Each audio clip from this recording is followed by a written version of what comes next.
தட்டாம்பயிறு குழம்பு. தட்டாம்பயிறு வந்து நான் வறுத்து ஊற வச்சு அப்புறமா வேக வச்சு எடுத்துருக்கேன்.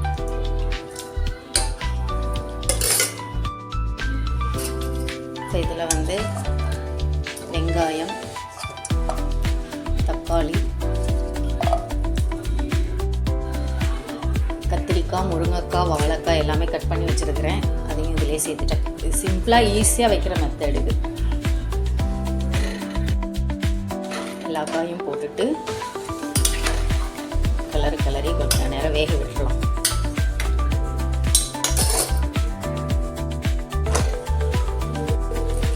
தேவையான அளவு உப்பையும் போட்டுட்டு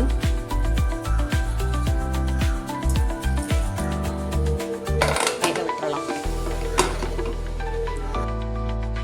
தேவையான அளவு மிளகாத்தூள், தேவையான அளவு மல்லித்தூள், புளி கரைச்சி வச்சுருக்கேன். அதையும் தேவையான அளவு புளி ஊற்றிக்கலாம். புளி நான் பார்த்துட்டு ஊற்றிக்க போகிறேன்.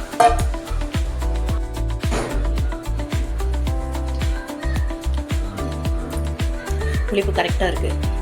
நான் இதில் இப்போ வந்து தேங்காய் நீங்கள் அரைச்சி விடணுனாலும் விடலாம். நான் இப்போ தேங்காய்லாம் இதில் ஊற்றலை. காயெல்லாம் வேக போட்டு புளி ஊற்றி மிளகாய் பொடி தேவையான மசாலா தூள் போட்டு வேக விட்டு வச்சுருக்கேன். கொதிக்கட்டும். தேங்காய் அரைச்சிருக்கேன். தேங்காய் 2 சின்ன வெங்காயம் போட்டு அரைச்ச பேஸ்ட்டையும் கலந்து விட்டுடலாம்.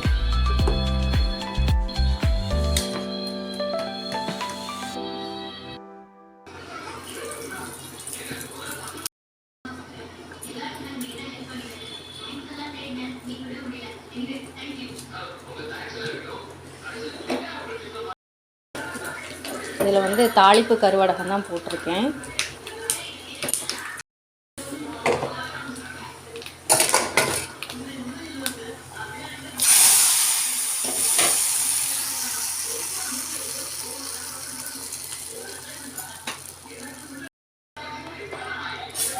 ஒரு 2 நிமிஷம் கொதிச்சோன்னே அடுப்பை ஆஃப் பண்ணிடலாம். அடுப்பை ஆஃப் பண்ணிட்டேன். குழம்பு ரெடி.